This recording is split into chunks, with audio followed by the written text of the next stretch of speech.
Sí, que passi i li foto. Joder, quin fred, nen. Ben volgut tornar als orígens, tu.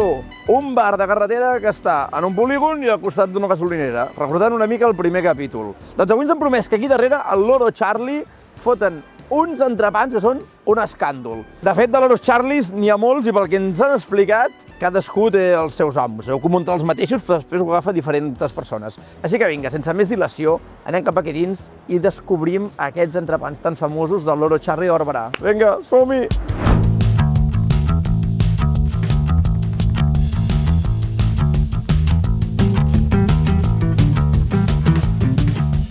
Amb això dines, literal, Aquí tens un xoriço sencer, una botifarra, una morcilla, la part vegetal, que és el pebrot, bueno, són escuets, posen una miqueta per dir que porta verdura. I després dos ous i molta patata.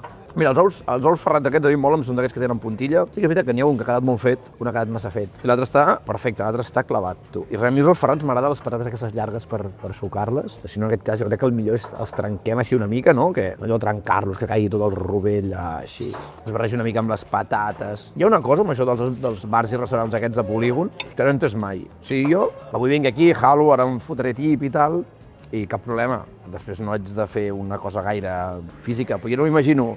Hòstia, nen. Tia, el diable, el dinamita. Mare de Déu, tio. Gràcies. Molt bé. El dinamita. Hola, però tu has vist el calibre de la barra, tio? Si l'estava mirant així, i he dit, vale. Però quan l'he girat, això fot, mira, aquesta barra fa 4 dits d'ample, tio, i Aquí hi ha 50 centímetres d'entrepà com a mínim, tio. Mare de Déu. Jo crec que és l'entrepà més heavy que he vist, que m'han servit mai, us ho dic de veritat, I a vegades, ara direu, això t'ho posen perquè vens d'aquí a gravar a YouTube. Mentida, això ho posen a tothom. Mira, fixeu-vos. Si obrir l'entrepà i que tregui fum és màgic. I ja sabeu aquí la truita amb el xoricet, la botifarra... Hòstia, 9,50. O sigui, amb això et dines 2 persones, Ho deixarem aquí en un racó, no ni per on començar ara. M'atabalo. I el que us deia, que jo no m'imagino ara fotre'm tot això i anar-me'n cap a currar 10 hores allò, una cosa molt física, no? I jo quan no foto una fartanada, després el que vull és descansar i dormir. Doncs va. Queda més de sal, posaríem. I la patata és congelada. El black tapatet, no sé. Bueno, a veure aquest xoricet. Com un rotllet. Hòstia, molt bo el xoriço, Mira que el xoriço quan el veig ja sempre fa una mica de frente, sempre fa una mica de cosa, anem a veure. No sigui massa fort. Us haig de dir que és un xoriço bastant suau, tant a nivell de gust, no és un xoriço d'aquells que te'l fots i dius, uah, és un xoriço torna sempre, però hi ha intensitats. Llavors no és un xoriço que diguis, ostres, de gust és super fort, i a més la textura és molt suau, és molt tendra. Està molt bo, Aquest xoriço em recorda una mica com una espècie de xoriço barrejat amb una mica de botifarra. Perquè no és tan fort de gust com us deia, i 2, perquè tampoc és tan...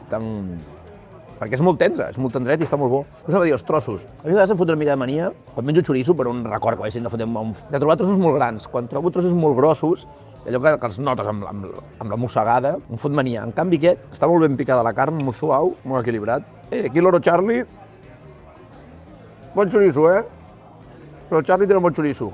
Tia, espera, no podem no provar la part del pebrot, aquest set de pebrot que t'he posat aquí. Una mica més de pebrot sí que l'hauria agraït.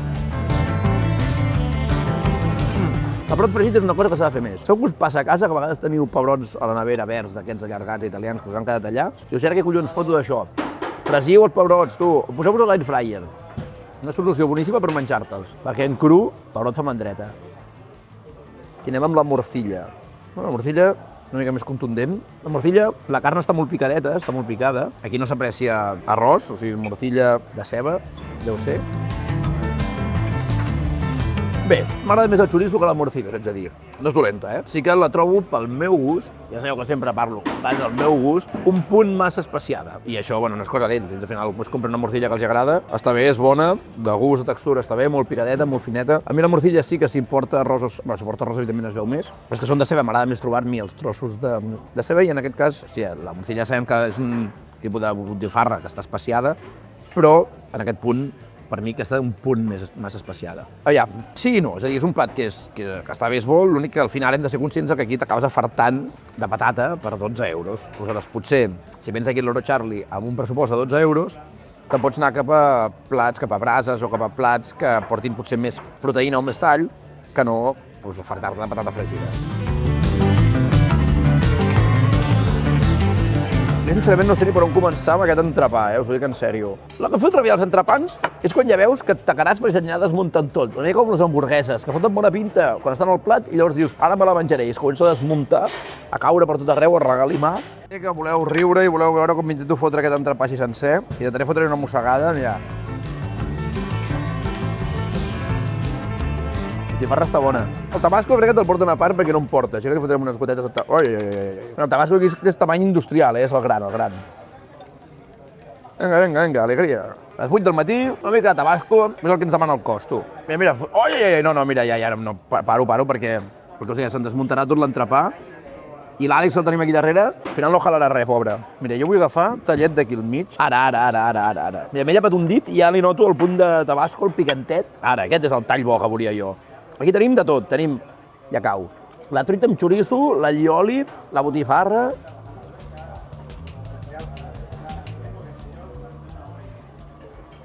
Aviam, haig d'admetre, és una combinació curiosa, O sigui, no m'hauria pensat mai posar tots aquests ingredients junts dins un mateix entrepà, la truita de xoriço, la botifarra, l'allioli, el tabasco. Està bé, és bo, O sigui, és un entrepà que repetiria, no avui evidentment no me'n fotria un altre d'aquests. Però sí que és un entrepà que vindria aquí un altre dia i me'l demanaríeu que si veniu, vingueu 3 o 4 per menjar-vos això. Tasteu-lo perquè té el seu rotllo. És el mateix que ens ha dit l'Albert, diu, escolta, al final per demanar un lomo queso, un bacon queso, doncs sí, més o menys te'l fots a tot arreu. Però aquí està molt bé. I una cosa que no estic parlant, el pa està bé. Moltes vegades li donem molta importància al que hi ha dins de l'entrepà, el tall, que és important i que n'hi ha d'haver. No li acabem donant importància al pa, carai, hòstia, i al final és un entrepà, o sigui, el pa és important. Jo soc dels que els entrepans m'agraden amb força tall, però el pa també val la pena. I aquest pa està molt bé, de veritat us ho dic, Per ser un bar de carretera, bar de polígon, molt bon pa. Mira, al final hi ha un moment que és més pràctic menjar-te un forquilla de ganivet, perquè la ceba cau per aquí. M'imagino fotre'm aquest entrepà sencer, amb aquesta quantitat de llioli i tabasco, i anar-me'n a l'obra a treballar, i el que estigui al meu costat, pobre, no li espera. Vinga, ja ho tenim, tu. Al seu costat, 29 en 20. Recordeu que som dos, que som l'Àlex i que sóc jo, carai. Sense sorpreses, o sigui, seria 15 euros per persona, però, clar, ens ha fotut un esmorzar que jo t'ho dic de veritat. Si vens aquí i et fots l'entrepà aquest sencer, el dinamita, el sevillano, el bacon queso, el que tu vulguis, que heu de pensar que ens ha costat 9,50 l'entrepà, o sigui, tota aquella barra val 9,5 euros, surts d'aquí que t'has d'anar a fotre't una migdiada literal. Si vens aquí i et fas mig entrepà, que eren 6 euros o 5 euros, més una aigua i un cafè, per 8-9 euros surts amb la feina més que feta i més que resolta. I després el nido jamón, que era lo de la sartén, per mi això no valia tant la pena, 12 euros, que això sí que és una miqueta més car. I la resta, doncs, dintre de lo normal. És un preu bastant assequible i més, imagina't que vens aquí, demanes aquest entrepà de 9,50 i ets 3, te'l pots partir perfectament entre 3 i esmorzaràs igualment de categoria. I per sota de 10 euros ho tindràs fet. Tenint en compte que és un bar de polígon, que estem on estem, que el públic al final hi ha gent correnta, els preus són, jo penso que més que raonables. Jo crec que juguen una mica a que els preus puguin sonar una mica elevats, però si els valores tenint en compte tot el que et porten, no és un restaurant que sigui car ni molt menys. O sigui, preu per quantitat, aquí foten un rati que està, salvadíssim.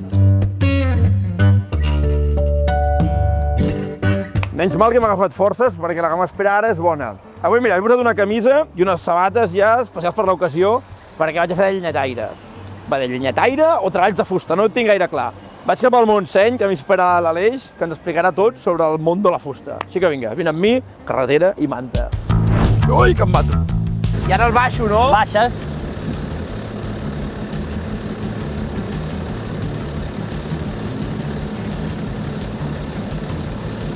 Ja estaria, ja pots obrir. Cuida, sense dir-li res, nano, ho ha fet a la primera. Que guapo, tots els moviments, tio! Que concentració, guapo!